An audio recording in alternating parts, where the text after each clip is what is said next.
تو آئیے اس صدقے کی چند تفصیلات، میرا صدقے سے مراد کیا ہے، ہمیں اس مبارک مہینے میں بلکہ 12 مہینوں میں ان تمام صدقات کے پہلوؤں کو اختیار کرنا چاہیے۔ اس سے قبل کہ میں تقسیمات آپ کے سامنے رکھوں، صدقے کے بارے میں گنتی کی 3 چیزیں، پوری کائنات کی صداقت جمع ہو جائے۔ کیا رسول اللہ صلی اللہ علیہ وسلم کی ایک بات کی صداقت کا مقابلہ ہو سکتا ہے؟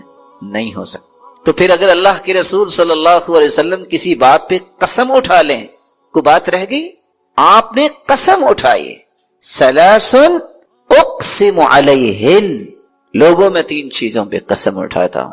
پہلی چیز، ما نقصت صدقۃ من مال، میں قسم اٹھاتا ہوں جو شخص صدقہ کرتا ہے اللہ کی قسم اس کا مال کم نہیں ہوتا، بڑھتا ہے، شک کی گنجائش ہے۔ دوسری بات، میں اس بات پہ قسم اٹھاتا ہوں وَمَا تَوَاضَعَ عَبْدٌ لِلَّهِ إِلَّا رَفَعَهُ اللَّهُ، اور دوسری روایت کے الفاظ یہ بھی ہے وَلَا عَفَا رَجُلٌ عَنْ مَظْلَمَةٍ ظُلِمَهَا إِلَّا زَادَهُ اللَّهُ عِزًّا، اللہ کی قسم جس کے ساتھ زیادتی ہو اگر وہ معاف کر دے، اور دوسرے لفظ اگر کوئی تواضع اختیار کرے تو وہ گرتا نہیں، اللہ اس سے اور عزتوں سے نوازتے ہیں۔ تیسری بات، وَلَا فَتَحَ رَجُلٌ عَلَى نَفْسِهِ بَابَ مَسْأَلَةٍ إِلَّا فَتَحَ اللَّهُ عَلَيْهِ بَابَ فَقْرٍ، جو کشکول گدائی لوگوں کے سامنے کرتا ہے، اپنی ضروریات کا رخ اللہ کی طرف نہیں کرتا، اللہ کی قسم اللہ اس پہ فقیری کے اور دروازے کھول دیتے ہیں۔ ایک بات یاد رکھنے والی ہے، جس شخص کے ذہن میں یہ بات ہے کہ صدقہ کرنے سے مال ختم ہوگا، اس حدیث کی روشنی میں اللہ کے رسول نے قسم اٹھائی ہے اس کا مال کم نہیں ہوتا، زیادہ ہوتا ہے۔ دوسری بات، دنیا میں اگر مقابلہ ہو تو کون جیتتا ہے؟ جس کے پاس مال زیادہ ہے۔ ایسا ہی ہے، اگر اللہ رب العزت فرمائے میرے بندے آؤ مجھ سے مقابلہ کرو، انفق علیک، تم میری راہ میں خرچ کرو میں تجھ پہ خرچ کروں گا، کون جیتے گا؟ جواب دیجیے، حدیث قدسی، یا ابن آدم انفق علیک، تم میری راہ میں خرچ کرو میں تجھ پہ کروں گا۔ مقابلہ ہے خالق مخلوق کا، کون جیتے گا؟ کوئی اللہ کو ہرا سکتا ہے؟ اس لیے رسول اللہ صلی اللہ علیہ وسلم نے بلال سے کہا تھا، بلال انفق ولا تخشى من ذی العرش اقلالا، خرچ کرو، اللہ کے خزانوں کے ختم ہونے کا خوف نہ کھاؤ، اللہ کے خزانے اتنے ہیں، حدیث قدسی ہے، لو ان اولکم وآخرکم وانسکم وجنکم قاموا فی صعید واحد، اگر آدم علیہ السلام سے لے کے قیامت تک آنے والے جن انسان ایک ہی میدان میں کھڑے ہو جائیں، ہر اپنی خواہش اللہ کے سامنے پیش کریں، اللہ سب کی خواہشوں کو پورا کر دے، تو اللہ رب العزت فرماتی ہے میں نقص من ملکی شیئا، میری بادشاہی میرے خزانوں میں اتنی بھی کمی نہیں آئے گی، جتنا تم سوئی سمندر میں ڈالتے ہو تو جب نکالو تو پانی کتنا آتا ہے، اتنا بھی میری بادشاہی اور خزانوں میں کمی نہیں آتی۔ تو رب کے ساتھ مقابلہ اور رب کے ساتھ اس پروجیکٹ کو قبول کرنے والا کبھی خسارہ نہیں اٹھاتا۔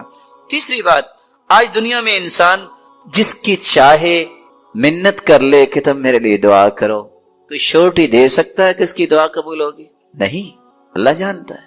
لیکن نورانی فرشتے ایسی مخلوق ہیں جو دعا کریں تو اللہ رد نہیں کرتے، اور اس کا راز کیا ہے؟ نورانی فرشتے اس وقت تک دعا کرتے ہی نہیں جب تک اللہ تعالیٰ کا حکم نہ ہو، اور اللہ رب العزت اپنے فرشتوں کو اس وقت تک حکم دیتے ہی نہیں جب تک اپنے بندے سے راضی نہ ہو جائیں۔ جب اللہ راضی ہوتے اپنے بندے سے تو فرشتوں سے کہتے ہیں دعا کرو، پھر اللہ قبول فرماتے ہیں۔ اور صحیح بخاری اور مسلم کی روایت ہے، ما من یوم یصبح العباد فیہ الا وملکان ینزلان یقول احدهما اللهم اعط منفقا خلفا ويقول الاخر اللهم اعط ممسكا تلفا، 2 فرشتے ہر روز اللہ کی طرف سے نازل ہوتے ہیں، جن میں سے ایک دعا کرتا ہے اے اللہ جو تیری راہ میں مال خرچ کرتا ہے، اے اللہ اس کے مال میں برکت فرما۔ دعا کون کر رہا ہے؟ فرشتہ۔ قبول کون کرے گا؟ میرا مالک۔ اور دوسرا فرشتہ دعا کیا کرتا ہے؟ اللہم اعطی ممسکا تلفا، اے اللہ جو بخل کرتا ہے تیری راہ میں خرچ نہیں کرتا، تلفا اس کے مال کو تلف کر دے، برباد کر دے۔ تو اللہ کی راہ میں صدقہ کرنے والا، اس کے لیے جہاں اللہ کے رسول نے قسم اٹھائی کہ مال کم نہیں ہوگا زیادہ ہوگا، جہاں اللہ رب العزت نے فرمایا تم میرے راہ میں خرچ کرو گے میں تجھ پہ خرچ کروں گا، وہاں فرشتوں کی دعاؤں کا مستحق بنتا ہے۔ اللہ رب العزت سب کو توفیق عطا فرمائے۔ یہ ہے مال کا صدقہ۔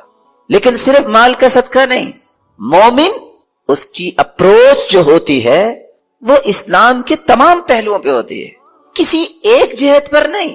اسلام کی یہی تو خوبصورتی ہے۔ اگر کسی کے پاس مال نہیں تو وہ کیا کرے گا؟ محروم ہے صدقے کے اجر سے؟ نہیں محروم۔ وہ کیا کرے؟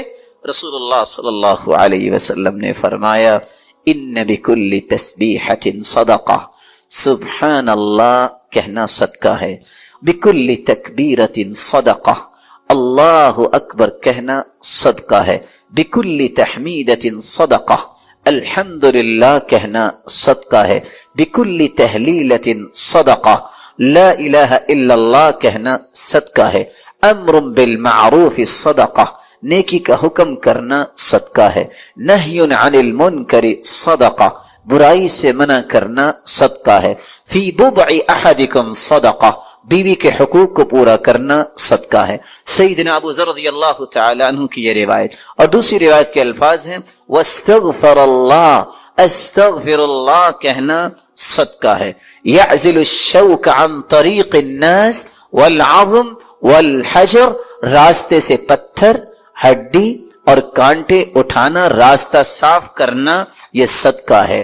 تہدی الاعمى، اندھے کو راستہ دکھانا صدقہ ہے، تسمع الاصم والابکم حتی یفقہ، گونگے اور بہرے کو اس کی بات سمجھا دینا، اس کی ضرورت سمجھا دینا صدقہ ہے، تدل المستدل علی حاجت اللہ قد علمت مکانہا، ناواقف کی رہنمائی کرنا صدقہ ہے، تسعى بشدت ساقیک الی اللہفان المستغیث، ایسا شخص جو آپ کو مدد کے لیے پکار رہا ہے اس کی طرف دوڑ کے جانا صدقہ ہے۔ اور تیسری روایت کے الفاظ ہیں وَبَصَرُكَ لِلرَّجُلِ الرَّدِيءِ الْبَصَرِ لَكَ صَدَقَةٌ، جس شخص کی نظر کمزور ہے آپ اس کی رہنمائی کر دیتے ہیں، یہ صدقہ ہے۔ اور فرمایا فَالْكَلِمَةُ الطَّيِّبَةُ يَتَكَلَّمُ بِهَا الرَّجُلُ صَدَقَةٌ، اچھی بات کرنا صدقہ ہے۔ اور اگلی روایت میں آتا ہے عون الرجل اخاہ علی الشیء صدقہ، کسی بھائی کی کسی چیز میں مدد کرنا صدقہ ہے، والشربۃ من الماء یسقیها صدقہ، اور کسی کو پانی کا گھونٹ پلا دینا صدقہ ہے، اماطۃ الاذى عن الطریق صدقہ، راستے سے کسی قسم کی چیز جو کسی مسلمان کو تکلیف دے سکتی ہے اس کو ہٹا دینا صدقہ ہے۔ اور پانچویں اور چھٹی روایت کے الفاظ یہ ہیں، رسول اللہ صلی اللہ علیہ وسلم نے فرمایا ما اطعمت زوجتك فهو لك صدقہ، جو تم اپنی بیوی کو کھلاتے ہو وہ بھی صدقہ ہے، وما اطعمت ولدك فهو لك صدقہ، جو اپنے بچوں کی پرورش پہ خرچ کرتے ہو وہ بھی صدقہ ہے، وما اطعمت خادمك فهو لك صدقہ، جو اپنے خادم کو تم دیتے ہو وہ بھی صدقہ ہے، وما اطعمت نفسك فهو لك صدقہ، اور جو اپنی جان پہ اس نظریے سے خرچ کرتے ہو طاقت ملے میں اللہ کی عبادت خوبصورت کروں اور دنیا کے لیے خیر خواہی کا پیغام دینے والا بنوں، تو یہ کھانا پینا بھی صدقہ ہے۔ اور ساتویں روایت کے الفاظ یہ بھی ہیں تبسمک فی وجہ اخیک لک صدقہ، کسی مسلمان کو مسکرا کر ملنا بھی صدقہ ہے، وافراغک من دلوک فی دلو اخیک لک صدقہ، اپنے ڈول سے پانی نکال کر بھائی کے ڈول میں ڈال دینا یہ بھی صدقہ ہے۔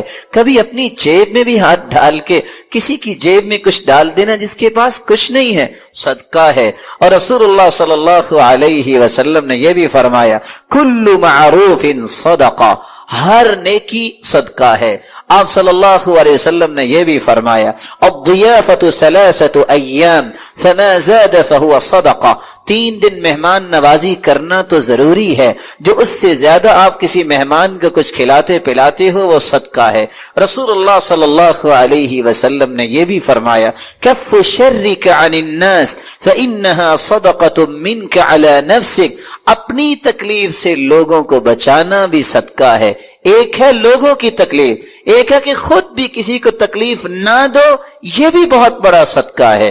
رسول اللہ صلی اللہ علیہ وسلم نے فرمایا تعدل بین الاثنین صدقہ، دو مسلمانوں کے درمیان صلح کروا دینا، انصاف کی بات کرنا بھی صدقہ ہے۔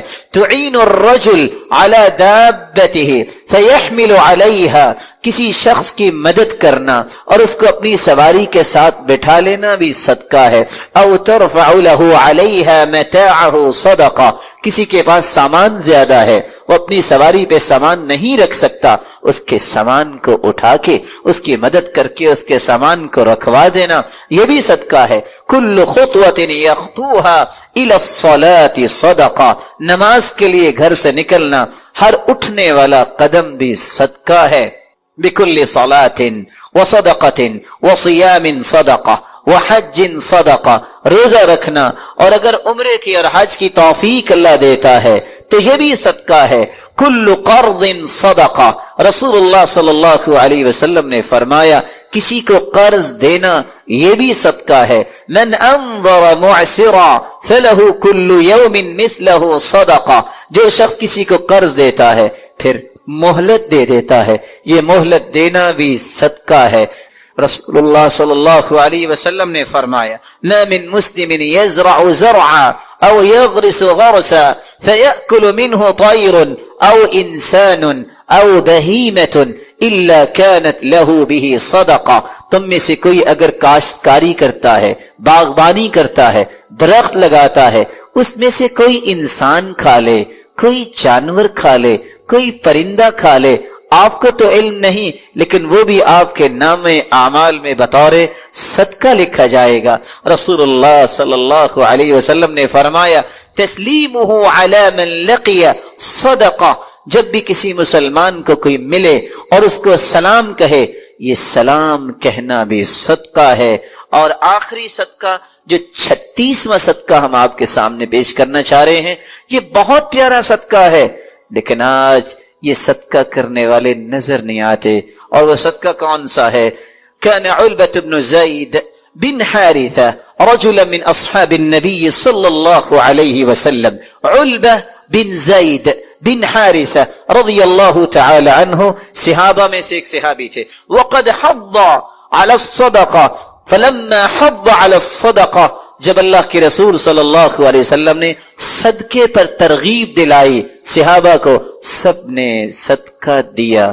یہ صحابی آ کے کہتے ہیں یا رسول اللہ صلی اللہ علیہ وسلم انہ لیس عندی ما اتصدق بہ، اللہ کے رسول میرے پاس مال نہیں جس کا میں صدقہ کروں، لیکن میں بھی کچھ صدقہ کرنا چاہتا ہوں۔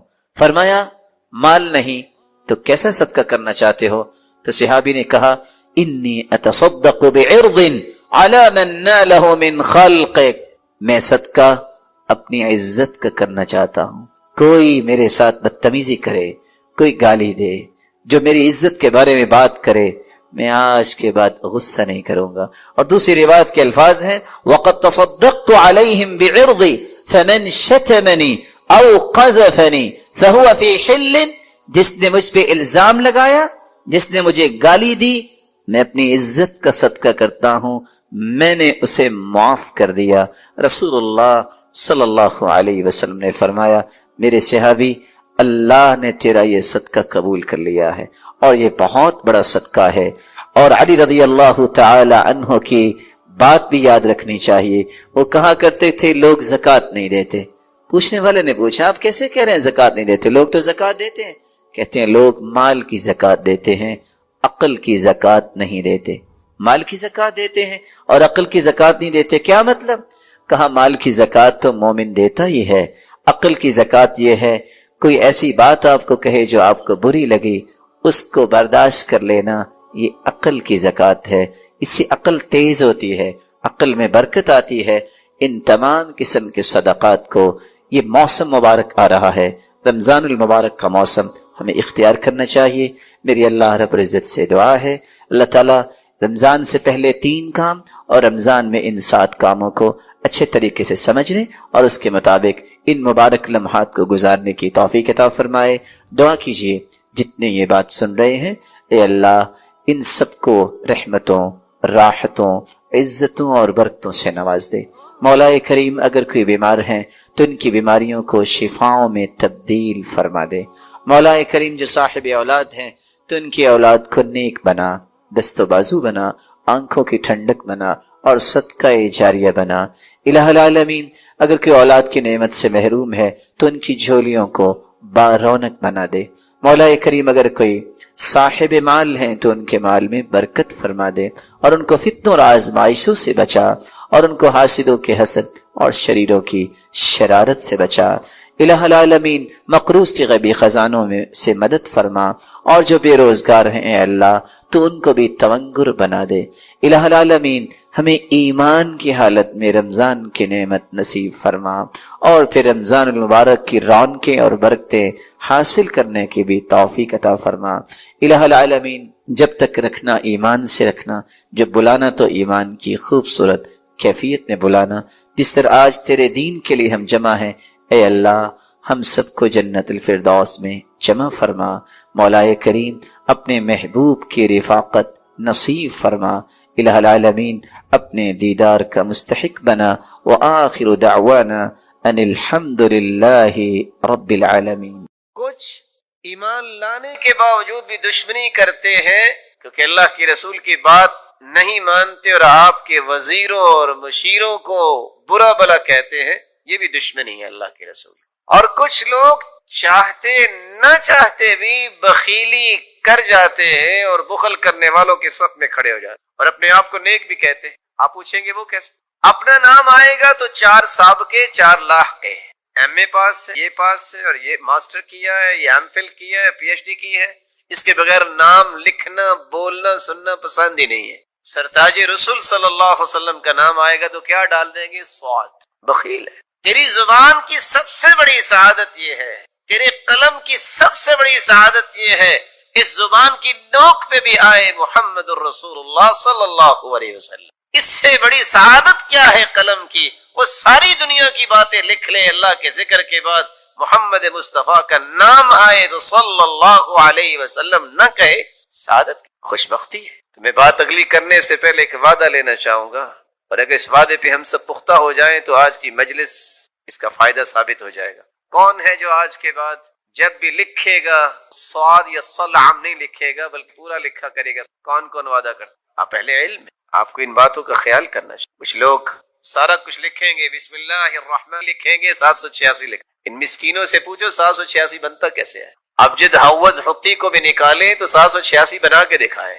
عادات کا علم جو ہے اس میں بھی دیکھیے۔ پھر اللہ عز و جلال کے نام میں بخل، دنیا میں کسی سے محبت ہو تو اس کے تذکرے نہیں زبان پہ ختم ہوتے، تو رب تعالی جو خالق و مالک ہے اس کا نام مبارک لیتے وقت جو کہے کہ 786، یہ وہ رویے ہیں جو بتاتے ہیں کہ اللہ عز و جلال کی عظمت سے متعارف شخص نہیں ہے۔ آپ صلی اللہ علیہ وسلم نے فرمایا، صحیح ترغیب کی روایت ہے 1675، کل دعاء محجوب حتی یصلی علی محمد، ہر دعا روک دی جاتی ہے، وہ پہنچتی نہیں ہے آسمانوں تک جس میں درود نہیں ہوتا۔ بلکہ حسین ابن علی کی روایت ہے صحیح ترغیب کی 1681، من ذکرت عنده فخطئ الصلاة علی خطئ طریق الجنہ، جس شخص کے پاس اللہ کے رسول صلی اللہ علیہ وسلم تذکرہ کیا جائے وہ درود پڑھنا بھول جائے، وہ پڑھنا بھولا نہیں، جنت کا راستہ۔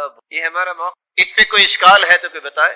ہمارا تو موقف ہے دعا ہی قبول نہیں ہوتی، دعا چڑھتی نہیں ہے، وہ جنت کا راستہ ہی بھول جاتا ہے۔ کون کہتا ہے کہ قرآن و سنت کی بات کرنے والے درود کے منکر ہے؟ یہ صرف حاسد اور ناقد جو ہے جس کے پاس کوئی دلیل نہیں بنتی تو پھر وہ تانے دیتا ہے۔ تان و تشنیع کرنے والے کبھی بھی فلاح نہیں پاتے۔ اللہ کے رسول صلی اللہ علیہ وسلم پر درود بھیجنا یہ ہر مسلمان کی سب سے بڑی سعادت ہے۔ اللہ ذو جلال کے ذکر، آپ صلی اللہ علیہ وآلہ وسلم کی محبت کا یہ تقاضا کہ آپ پر درود، اس کے بارے میں ایک ضروری بات سمجھنے والی ہے۔ کتنے لوگ ترجمہ کرتے ہیں ان اللہ وملائکتہ یصلون علی النبی، ان اللہ وملائکتہ، بے شک اللہ ذو جلال اور اس کے فرشتے، یصلون علی النبی، وہ نبی پر درود بھیجتے۔ یہ ترجمہ ٹھیک نہیں ہے۔ یا ایھا الذین آمنوا صلوا علیہ وسلموا تسلیما، اے مومنو تم بھی درود پڑھو۔ لفظ صلاۃ جب اس کی نسبت اللہ ذو الجلال کی طرف کی جائے، ویسے تو صلاۃ کے 18 معنی ہے عربی سے، لیکن جب یہ کہا جائے صلی اللہ، اس کا مطلب ہوتا ہے اللہ ذو الجلال رحمتوں کی برکھا برسائیں گے، تعریف کریں گے، والثناء، فرشتوں کے سامنے اپنے محبوب کے تذکرے کریں گے کہ یہ میرا محبوب ہے جو سرتاج رسول۔ وہاں درود مانا نہیں ہوگا۔ لفظ صلاۃ جب فرشتوں کے ساتھ استعمال ہو، صلت الملائکہ، فرشتوں نے صلاۃ پڑھی، کیا مطلب؟ وہاں بھی درود کا معنی نہیں، بلند مقام کے لیے برکت کی دعائیں کی، فرشت بخشش کی دعائیں کی۔ صلی الرجل، جب لفظ صلاۃ کو کسی انسان کے ساتھ، ذوی العقول کے ساتھ استعمال کیا جائے، اس کا مطلب نماز پڑھنا بھی ہوتا ہے، اس کا مطلب درود پڑھنا بھی ہوتا ہے، اور دیگر معانی بھی اہل لغت نے بیان کیے ہیں۔ لیکن اگر غیر ذوی العقول کے لیے استعمال ہو، صلت الطیور والحیوانات، پرندوں نے درود پڑھا، یہ ترجمہ نہیں ہوتا، وہاں ترجمہ ہوتا ہے پرندوں نے اللہ ذوالجلال کی حمد و ثنا بیان، اللہ ذوالجلال کی تعریف کی، حمد بیان کی۔ تو قرآن مجید کے ترجمے کو صحابہ کرام اور تبع تابعین اور لغت کو سمجھنے والے لوگ ہیں، ان کے کیے گئے ترجموں کی روشنی میں ہی اختیار کرنا چاہیے۔ آپ کی محبت کا ایک ساتواں تقاضا بھی ہے، آپ کی محبت میں غلو نہیں کرنا چاہیے۔ یہ بھی ایک بات سمجھ، محبت وہی ہے جس کا تذکرہ اللہ ذوالجلال نے قرآن میں کر دیا۔ بھلا اللہ سے بڑھ کے بھی کوئی محبت کی حقیقت کو پیش کر سکتا ہے؟ محبت وہی ہے جو اللہ کے رسول نے خود سمجھا دی کہ یہ میرے ساتھ محبت کر، غلو نہیں، حدود سے تجاوز نہیں، حدود کو کراس نہ کیا جائے۔ صرف 3 آیتیں اگر آپ ان کو یاد رکھیں تو کبھی آپ غلو کا شکار نہیں۔ سورۃ الانعام کی 50 نمبر آیت، سورۃ الاعراف کی 188 نمبر آیت، اور سورۃ الکہف کی آخری آیت 110 نمبر۔ اللہ ذوالجلال فرماتے ہیں قُل لَا أَقُولُ لَكُمْ عِنْدِي خَزَائِنُ اللَّهِ وَلَا أَعْلَمُ الْغَيْبَ وَلَا أَقُولُ لَكُمْ إِنِّي مَلَكٌ إِنْ أَتَّبِعُ إِلَّا مَا يُوحَى إِلَيَّ قُلْ هَلْ يَسْتَوِي الْأَعْمَى وَالْبَصِيرُ أَفَلَا تَتَفَكَّرُونَ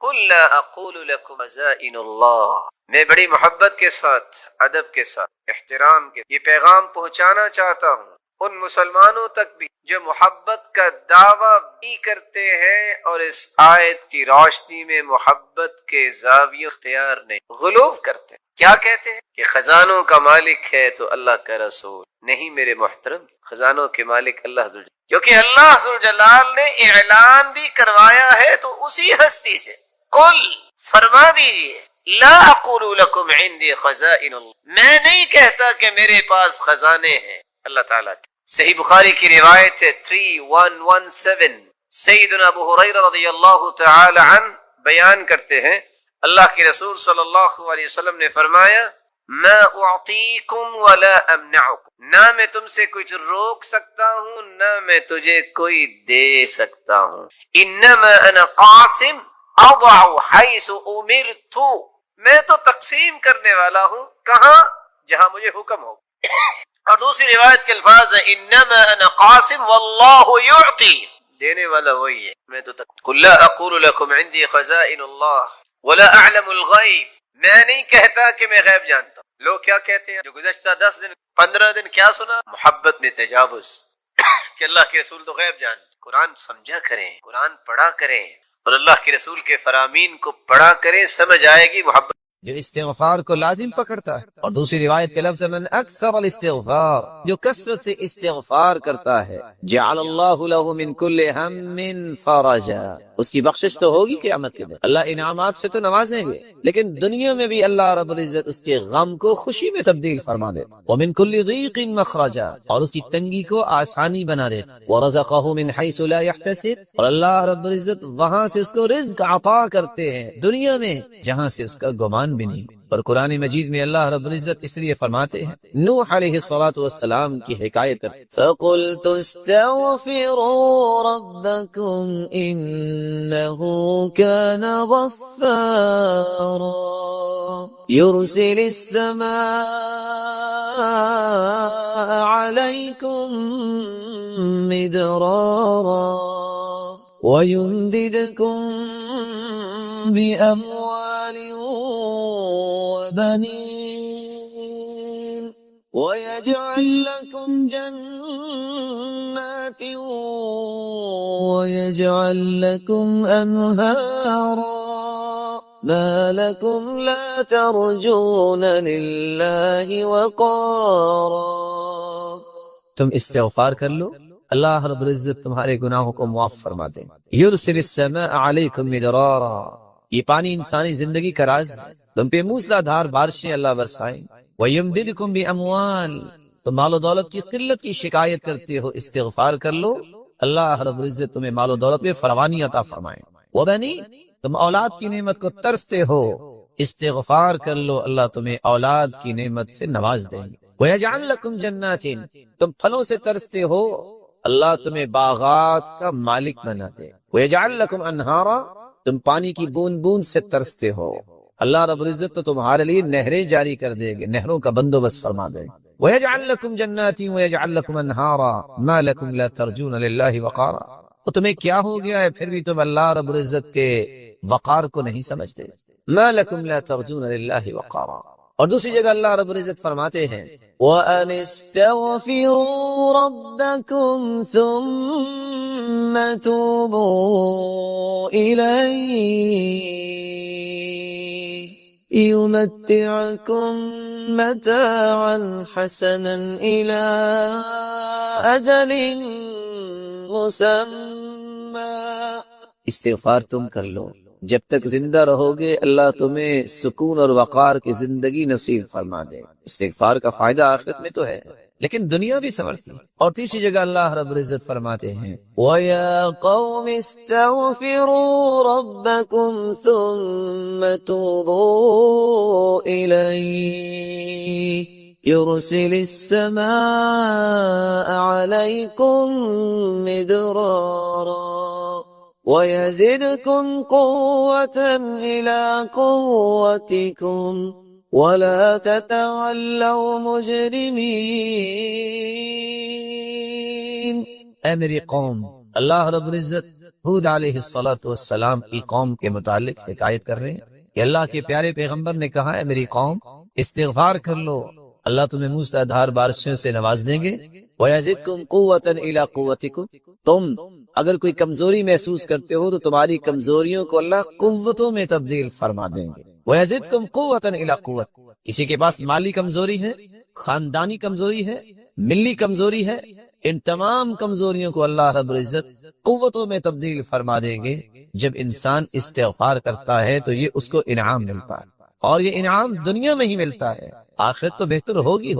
اللہ رب العزت ہمیں عبادت کا مقصد سمجھنے کی توفیق عطا فرمائے اور یہ یقین کرنے کی توفیق عطا فرمائے کہ عبادت سے آخرت بھی بنتی ہے، اس سے دنیا بھی بنتی ہے۔ اس لیے رسول اللہ صلی اللہ علیہ وآلہ وسلم نے توبہ کی قبولیت کی شرائط کو بھی سمجھا دیا۔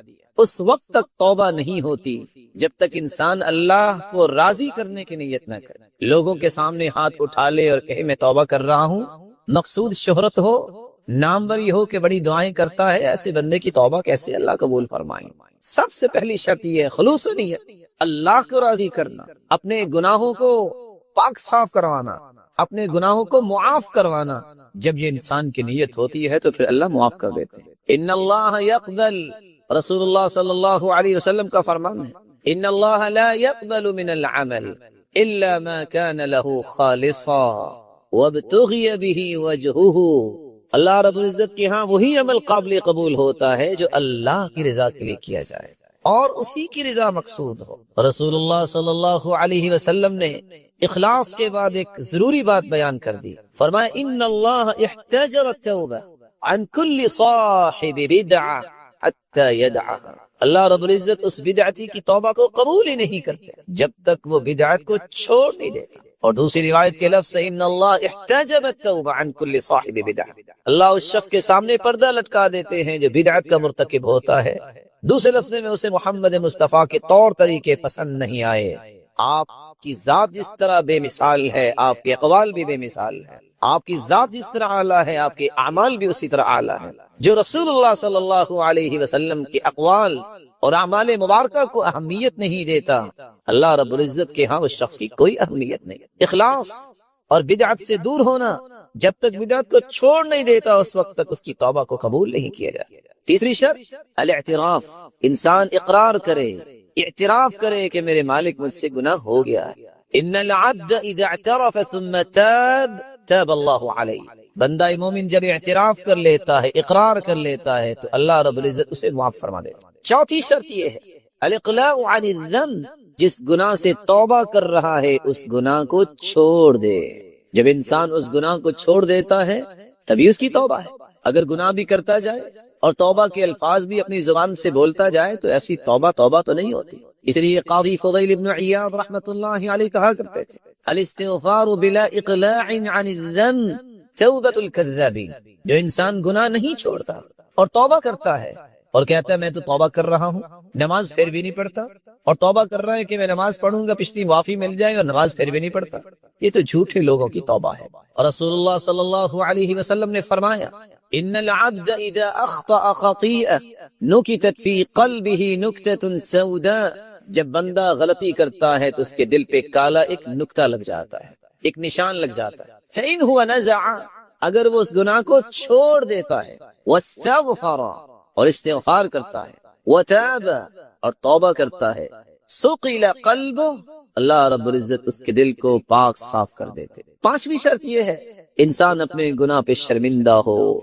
نادم ہو، اور رسول اللہ صلی اللہ علیہ وسلم کا فرمان ہے الندم توبہ، شرمندگی یہ بھی ایک توبہ ہے۔ اور عائشہ رضی اللہ تعالی عنہا سے مخاطب ہو کر فرمایا یا عائشہ ان الممت بذنب فتوبی واستغفری فإن التوبة من الذنب الندم والاستغفار، اے عائشہ اگر تجھ سے کوئی غلطی ہوگی ہے تو تو نادم ہو جاؤ اور توبہ کر لو، کیونکہ توبہ یہ ہے الندم والاستغفار، شرمندہ ہو جانا اور اللہ کی طرف پلٹ کے آ جانا۔ چھٹی شرط یہ ہے کہ انسان عزم کرے، العزم علی اللہ یعود فیہ، اے اللہ میں یہ گناہ دوبارہ نہیں کروں۔ جب انسان عزم کر لیتا ہے تو اللہ رب العزت اسے معاف کر دیتا۔ ارشاد ربانی ہے والذین اذا فعلوا فاحشة او ظلموا انفسهم ذکروا اللہ فاستغفروا لذنوبهم ومن يغفر الذنوب إلا الله ولم يصروا على ما فعلوا وهم يعلمون والذين إذا فعلوا فاحشة، جو لوگ اللہ کی نافرمانی کر بیٹھتے ہیں، او ظلموا انفسهم، یہ اپنی جانوں پہ ظلم کر بیٹھتے ہیں، ذکر اللہ، وہ اللہ کا ذکر کرتے ہیں، فاستغفروا لذنوبهم، اور اپنے گناہوں کی بخشش طلب کرتے ہیں، ومن یغفر الذنوب الا اللہ، اللہ کے علاوہ کون گناہوں کو معاف کر سکتا ہے، ولم یصروا علی ما فعلوا وهم يعلمون، پھر دوبارہ وہ گناہوں پہ اصرار نہیں کرتے، جو عزم کر لیے اس پہ پختگی دکھاتے ہیں۔ توبہ کی قبولیت کی ساتویں شرط یہ ہے کہ موت کی غرغراہٹ سے پہلے توبہ کرے۔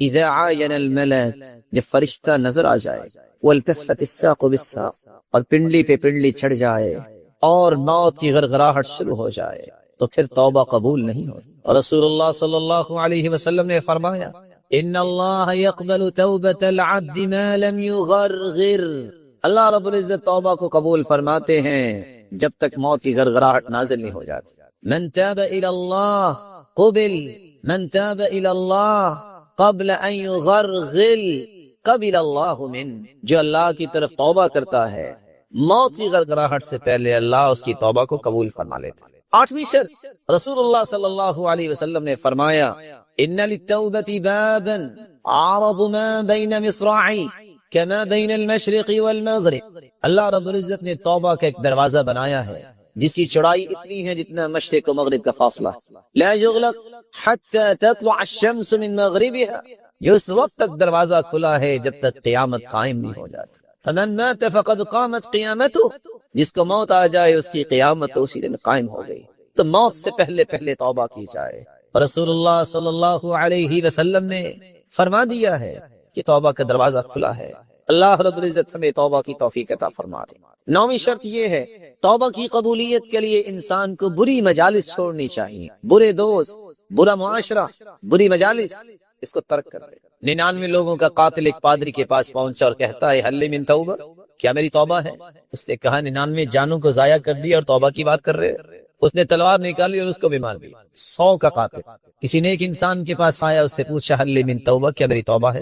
کہا کیوں نہیں، اللہ کی رحمت بڑی وسیع ہے، لیکن سنو ائت قریۃ کذا وکذا فانہم یعبدون اللہ، فلاں بستی میں چلے جاؤ، وہاں اللہ کی عبادت کرنے والے لوگ رہتے ہیں، یہ بستی چھوڑ دو۔ وہ شخص نکلا، فادرکہ الموت، راستے میں سے موت آ گئی، گر گیا۔ اللہ کی نورانی فرشتے آئے، اس کی روح قبض کی ملک الموت نے، اور وہ فرشتے جو اس روح کو جنت میں لے جانے والے تھے وہ بھی موجود ہیں، جو جہنم میں لے جانے والے وہ بھی موجود ہیں۔ فاختصمت الملائکہ، فرشتوں میں آپس میں جھگڑا ہوا، وہ کہیں یہ توبہ کر کے آیا ہے، اس کو جنت میں لے جانا ہے، دوسرے کہیں نہیں، اس نے کوئی عبادت تو کی نہیں ہے، یہ کیسے جنت میں جائے گا؟ اللہ نے کون نورانی فرشتہ بھیجا کہ فیصلہ کرواؤ، قیسوا بینہما، ان دونوں کے درمیان نیک لوگوں کی بستی اور برے لوگوں کی بستی، ان دونوں کے درمیان پیمائش کرو، اس کا جسد خاکی جن لوگوں کے قریب ہوگا فیصلہ ہو جائے۔ فقاسوا، جو انہوں نے پیمائش کی، فوجداہ الی ہذہ اقرب بشبر، اس کا جسد خاکی نیک لوگوں کی طرف ایک بلشت قریب تھا، فیصلہ ہو گیا کہ یہ جنت میں جائے۔ اللہ رب العزت توبہ قبول کرتے ہیں اس شخص کی جس شخص کی نیت خالص ہو، بدعت کو چھوڑ دے، اقرار کر لے، اعتراف کر لے، شرمندہ ہو جائے، اس گناہ کو چھوڑ دے جس سے توبہ کر رہا ہے، عزم کرے کہ آئندہ نہیں کروں گا، موت کی گڑگڑاہٹ سے پہلے، قیامت سے پہلے، موت سے پہلے توبہ کرے اور برے لوگوں کی صحبت کو چھوڑ دے۔ اللہ رب العزت توبہ قبول فرماتے۔ اللہ رب العزت ہمیں ان شرائط کو سمجھنے کی توفیق عطا فرمائے اور ہماری توبہ کو قبول فرمائے، ہمیں توبہ کرنے کی توفیق عطا فرمائے اور ہماری توبہ کو قبول فرمائے۔ الحمدللہ علی احسانہ والشکر له على توفیقہ وامتنانہ، اما بعد فاعوذ باللہ من الشیطان فإنه عدو للإنسان۔ رسول اکرم صلی اللہ علیہ وسلم میرے اور آپ کے لیے نمونہ اور آئیڈیل اور قدوہ اور اسوہ اور رول ماڈل ہے۔ کس چیز میں؟ عبادات میں، عقائد میں، معاملات میں، سیاست میں، اقتصادیات میں، معاشرت اور معیشت میں، بلکہ جملہ زندگی کے زاویوں میں۔ رفاہ عامہ کی طرف اور تڑپ رکھنے والے کے لیے ذمہ داری ہے، اگر وہ نماز نہیں پڑھتا پوری دنیا کو بلڈ کر لے کچھ نہیں ملے گا۔ اللہ سے جڑ جائے، اللہ کی رضا وہ اپنا مقصد بنائے، وہ معمولی کام بھی کرے گا تو درجات حاصل کر پائے گا۔ وقت چونکہ ختم ہوا اور بہت سارے زاویے باقی ہیں، میں صرف ایک حدیث پہ اکتفا کروں گا۔ آپ کی زندگی کا سب سے خوبصورت رویہ عبادت و ریاضت کے بعد وہ کون سا رویہ تھا کہ آپ دنیا کے ہر معاملے میں مثالی تھے؟ سیدہ خدیجہ رضی اللہ تعالی عنہا نے 6 باتوں کا تذکرہ کیا ہے۔ جب اللہ کی رسول صلی اللہ علیہ وسلم پریشان ہوئے تو فرمایا واللہ لا یخزیک اللہ ابدا، اے اللہ کے پیغمبر، اللہ کی قسم، اللہ کبھی آپ کو پریشان نہیں ہونے دیں گے، کیونکہ آپ کے اندر 6 صفات ہیں۔ انک لتصدق الحدیث، آپ سچ بولتے ہیں، وتصل الرحم، رشتہ داروں سے اچھا برتاؤ کرتے ہیں، وتحمل الکل، لوگوں کے بوجھ اٹھاتے ہیں، وتکسب المعدوم، جس کے پاس کچھ نہیں ہوتا اس کو کما کے دیتے ہیں، وتعین علی نوائب الحق وتقری الضیف، آپ مہمان نواز ہیں اور جہاں حق کی بات ہو وہاں حق کے ساتھ کھڑے ہو جاتے ہیں۔ میں اور آپ ذرا سوچیں، امام احمد بن حنبل 10 لاکھ حدیثوں کا حافظ، جنہوں نے 40,000 حدیثیں امت کو تحفے میں دی ہیں، صرف مسند امام احمد کو دیکھیے 27,000 سے زیادہ اس میں حدیثیں ہیں، اور کہتے ہیں کوئی ایسی حدیث نہیں جس پہ میں نے عمل نہ کیا ہو۔ اور یہی بات امام بخاری نے لکھی کہ میں نے کوئی صحیح بخاری میں حدیث نہیں لکھی جس پہ عمل نہ کیا ہو۔ حدیث لکھ رہے تھے کہ اللہ کے رسول نے حجامہ کروایا اور 1 دینار ابو طیبہ کو دیا، قلم رکھ دی، اٹھے جا کے حجامہ کروایا اور 1 دینار دے کے واپس آ کے حدیث لکھنا شروع کر۔ انک لتحمل الکل، دیانتداری سے بتائیے زندگی میں ہم نے کتنی مرتبہ لوگوں کا بوجھ اٹھایا، کسی کا سامان بوڑھے ضعیف کمزور کا پکڑ کے گاڑی پہ رکشے پہ کسی چیز پہ رکھوایا۔ اللہ کے رسول صرف بوجھ نہیں اٹھاتے تھے بلکہ لوگوں کے بوجھ بھی اٹھاتے، 1000 لوگ آ کے اپنی پریشانی بتاتے، امانت ختم، تسلی سلمان کی بات دیتے، خوش خرم لوگ واپس چلے جاتے۔ ہمارے پاس لوگوں کی باتیں سننے کا ٹائم نہیں، لوگوں کا بوجھ اٹھانا تو بڑی بات۔ تکسب المعدوم، وہ تو جس کے پاس کچھ نہیں ہوتا تھا اس کو کما کے دیتے۔ سچ بتائیے کتنے لوگ ہیں جنہوں نے اس کو کما کے دیا جس کے پاس کچھ نہیں ہے؟ لوگ تو اس کے لیے بھی تیار نہیں جس کے پاس کچھ ہے کہ پارٹنر بنا لیں، کہتے نہیں، شامل نہیں کر سکتے۔ اللہ کے رسول صلی اللہ علیہ وسلم مہمان نوازی کرتے، سوچئے کتنی مرتبہ جان بوجھ کے ہم نے نگلیکٹ کیا کہ نہ ہی فلاں آئے تو اچھا ہے۔ رشتہ داروں کے ساتھ معاملات کو دیکھیے، اللہ کے رسول صلی اللہ علیہ وسلم نے اپنی زندگی کا طریقہ بتایا، جہاں بھی حق بات ہوتی فوراً پہنچتے۔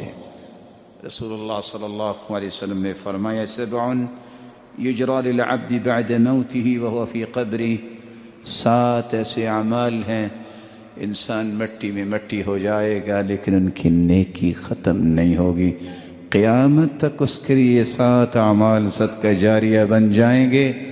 من علم علما ونشرہ، جو کسی کو علم سکھاتا ہے یا اس کی نشر و اشاعت کا کام کرتا ہے۔ عالم علم سکھاتا ہے، کوئی عالم نہیں بن سکا تو محروم نہیں ہوگا، اس عالم کے ساتھ کھڑا ہو جائے، اس کے علم کو دنیا تک پہنچانے کا بندوبست کرے، برابر کا شریک ہے۔ او بنا مسجدہ، یا اس نے مسجد بنا دی، او غرس نخلہ، اس نے کھجور کے درخت لگوا دیے، او حفر بئرا، یا اس نے کنواں کھدوا دیا، او ورث مصحفا، قرآن مجید کا نسخہ وراثت میں چھوڑا، او بیتا لابن السبیل بنا، یا کسی ایسے انسان مسافر کا گھر بنایا جس کے پاس گھر بنانے کی طاقت نہیں ہے، او صدقتا اخرجها فی صحته وحیاته، جس نے صحت اور عافیت کی حالت میں صدقہ کیا، یہ تو دنیا سے چلا جائے گا، قیامت تک یہ نیکی اس کو تسلسل کے ساتھ پہنچتی رہے گی۔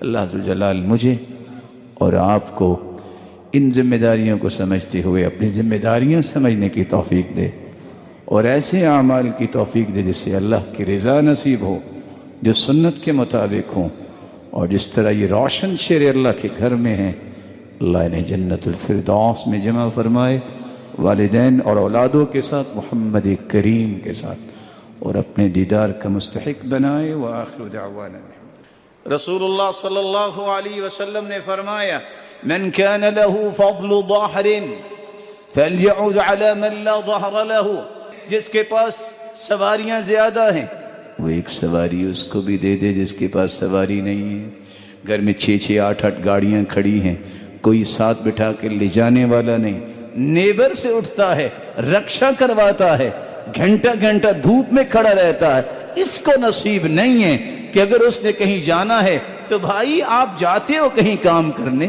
تو میں آپ کو ڈراپ کر دوں گا، نہیں گاڑی دے سکتے تو آپ اس کے لیے کوئی 10 منٹ تو نکال سکتے ہیں۔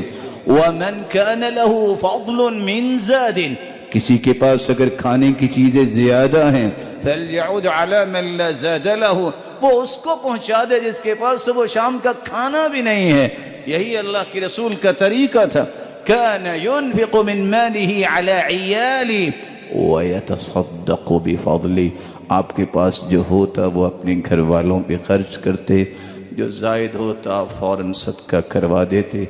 شاید کہ کسی نے آپ کو بتایا ہوگا کہ اللہ کے رسول صلی اللہ علیہ وسلم جب سوموار کے دن فوت ہوئے ہیں تو اتوار کے دن آپ نے چاش وقت سیدہ عائشہ کو بلایا.